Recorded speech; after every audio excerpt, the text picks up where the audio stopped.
Let me introduce Ritika Nair, Head of Omnichannel Marketing at Dr. Reddy's.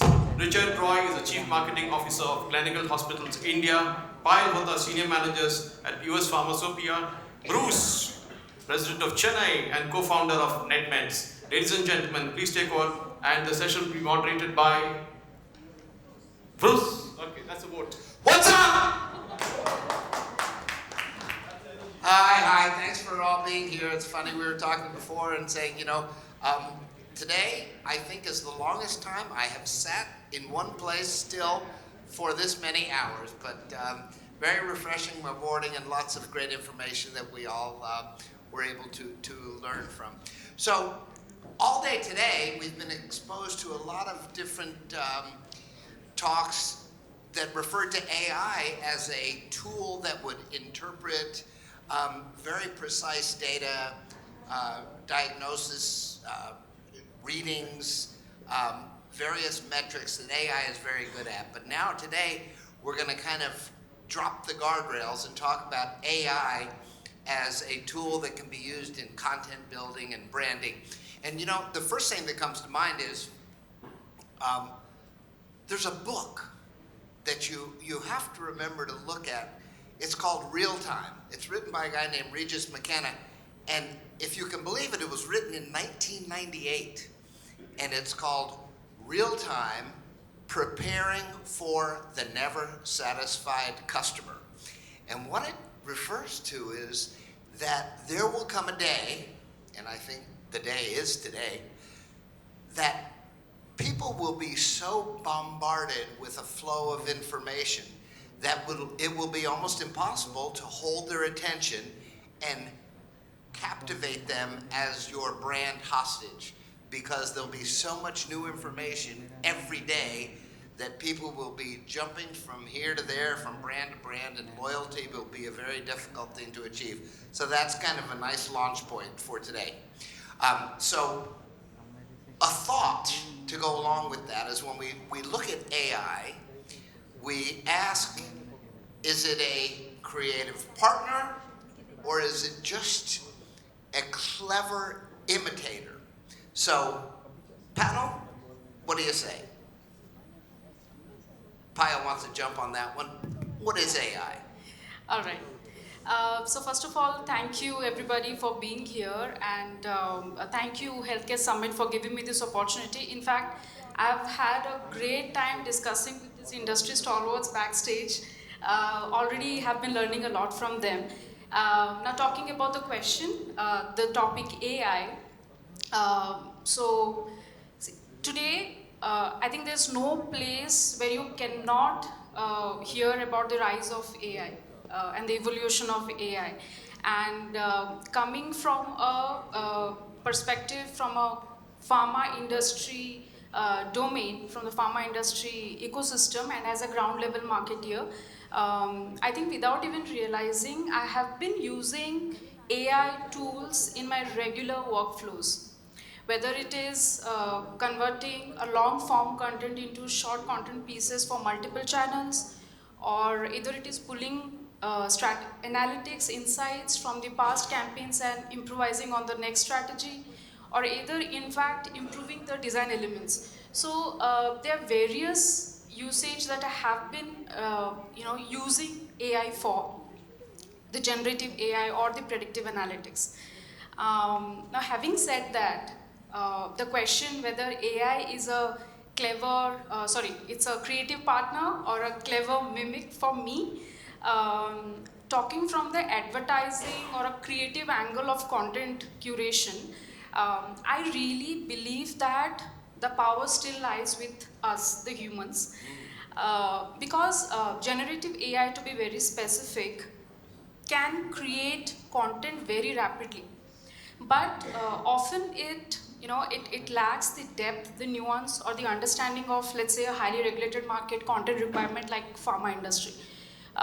So I really believe that generative AI needs a lot of very specific data set, very relevant prompts for it to give a content that is really relevant to the target customer. So I really feel that we humans have a big role to play here, and because for me, if I am looking at something more creative and overarching messaging for a campaign, I would really have the brainstorming session with my marketing team or my creative agency partners to give out some out-of-the-box content idea. But I will really look for the AI tools that we have been using for rapidly, executing the process.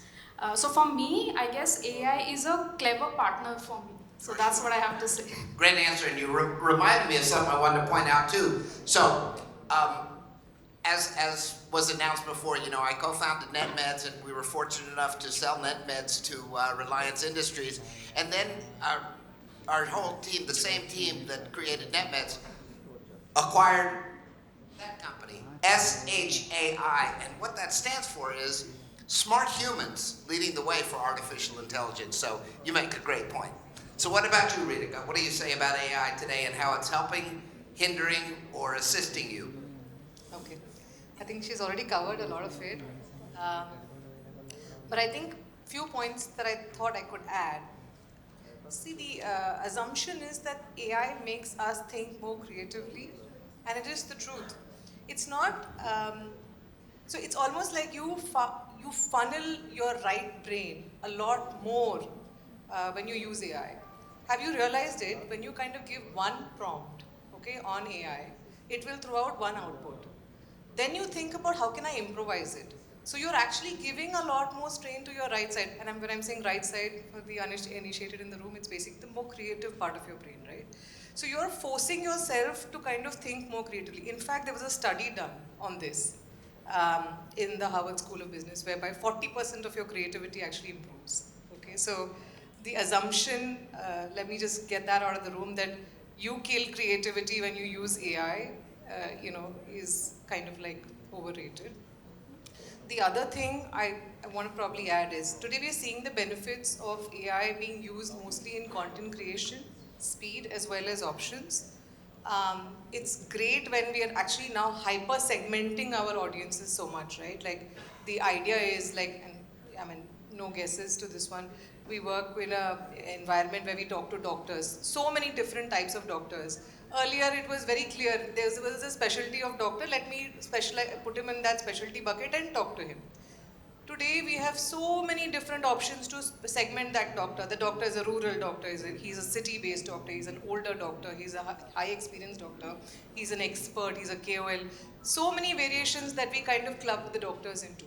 It is virtually impossible for us to create, so many different options of content in such high frequency. It's not possible.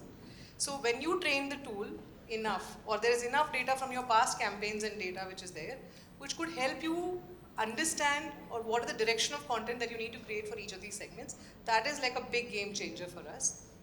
And the other piece is largely in e-commerce and any kind of retail metrics where predictive analysis is becoming like a very big thing, right? You could predict when your stock is going to go out of stock, your stock is going to need replenishment, or you could predict what your content will really give you a conversion rate on. Because these are learnings which are there in the market which you are just getting, to replicate for your own company. So these are avenues which are like big pros. And as I said, the biggest pro of all of it is actually it's forcing us to think harder on creativity. Great, great. And also, don't forget, when we talk about imitation, it's not such a put down or such a crime, because as we were discussing, everything that we create has come from somewhere, something that we took in before. We learned it. John Lennon, the great Beatle, was once accused of writing a song that became a hit that sounded like a song that was a hit 10 years before. And John Lennon said, well, of course, don't you know? Amateurs borrow, professionals steal. So, Richard, what do you say? Yeah, I think most of the points both of them have said. I'll try to give maybe 2 data sets, right? And then come into what I think about it. The first data set is non-marketing, by the way. So I come from a healthcare services background. And I believe that branding is beyond creative and content, right? So we are guilty of promising higher expectations, but the patient realizes the real brand when they meet the doctor in the hospital. Okay. So I think there was a study done by a US firm with around 50 odd consultants. So they were given patient case studies to see how accurately can they give the diagnosis. And they were able to give the diagnosis up to 74% accuracy. And the same diagnosis was given to ChatGPT for ease of understanding, okay, ChatGPT. And it was able to give an accuracy of 90%. Now, the same doctors were again called and said, okay, now why don't you use ChatGPT and do the diagnosis again and see if that improves? And they could improve it by marginally 2%. So 74% went to 76%. Okay, so this is one data point I want to keep. The other data point is Hootsuite, which is one of the larger marketing automation company. So they did A/B testing with creatives that were designed by humans versus creatives that were designed with aid of artificial intelligence. They saw no improvement in terms of engagement. Okay. So to answer your question, Riz, right? Just because AI is a tool, I don't think we should just plug it in everywhere, right? Let's decide where it actually makes sense, right? It should be like electricity, right? I think without electricity, this doesn't work. But if I go with 2 electrodes and shock everybody that I have electricity and this is working for you, it doesn't make sense. It has to work in the background, so choose where you want to use it. So it's a clever companion if you use it cleverly and not over the face. Great, great, great. So let's talk about some AI generated content. What's a great one that you've seen lately?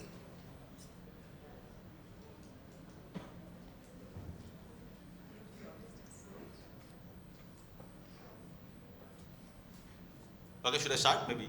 So the one I think that I've seen recently, I think that's a classic example of how good AI is and how badly they miss the mark, right? Is the Coca-Cola's campaign for holidays, right? So they did their iconic Happy Holidays completely using AI, and apparently I think they got some awards, but a huge backlash from the customers. So great creative output, but completely missing mark in the customers. They all felt it's artificial, doesn't make a point.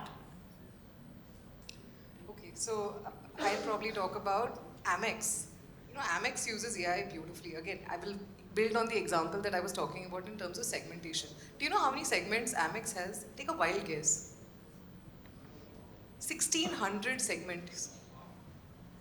Okay, so I think they use their, tool very well, and I don't think it's a campaign of sorts, but they're using it regularly to keep their audience engaged, to leverage them, use their point structure, keep engaging the community on that. So I think Amex uses it very well. Payal, the opposite. You just told me a great story when we were having coffee. What's a bad one you know about? The bad one. Okay. So it was not. This is when AI goes sideways.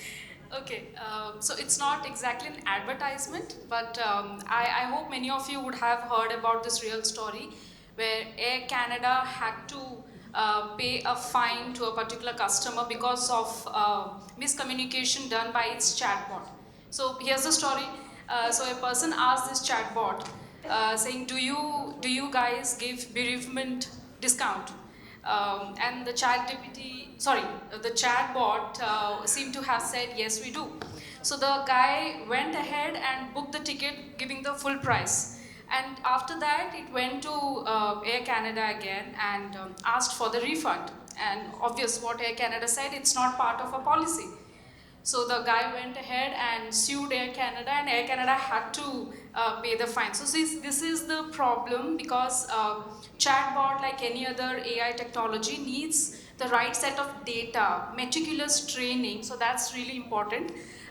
So yeah, this was one interesting example I could find. I think the most disastrous use of AI is the Pope episode, right? With Google. Somebody actually said, show me variations of the Pope. And Google, being inclusive in its culture, showed a black Pope. So it became a huge, problem and a huge controversy. And of course, so there are like multiple such episodes which has happened with, AI going completely wrong. Yeah.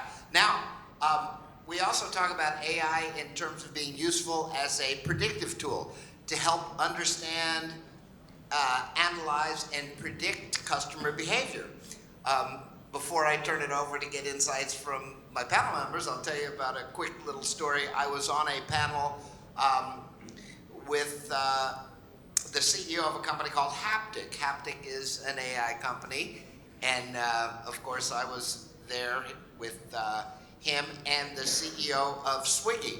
And I said, hey, I've got a great idea. Let's use Swiggy data. Every time you deliver to a restaurant that I know had a 1-star rating, NetMeds will send them digestive tablets. So anyway, how do you see it as a predictive tool? All right. So talking about AI as a predictive tool, so I'll tell about certain mechanism that we have currently been using. So as far as from a B2B marketing perspective, reaching out to, so we conduct a lot of lead generation campaigns, right? So when we do that, it's always very necessary that whenever there is a set of lead cohorts, it's really necessary that you need to nurture those leads with a very targeted segment of content. Utilizing a particular marketing automation platform which utilizes predictive analytics as one of the important mechanisms really helps to ensure that this particular leads, no matter what stage of the marketing funnel they are fed the right set of content. So here, if you see, the need is the segmented content, the right content required for the lead at a particular stage of the funnel, and also understanding the entire flow of the lead in the funnel. So here, the mechanism that we regularly use is utilizing generative AI and predictive technology here. So give certain set of core content to generative AI with the right set of prompts, and giving a potential flow of the leads. Generative AI will give me the certain set of email messages that I can use as nurtures, and predictive tools like lead scoring and lead qualification that the marketing automation platform has really helps to feed the proper set of content to the leads that we get.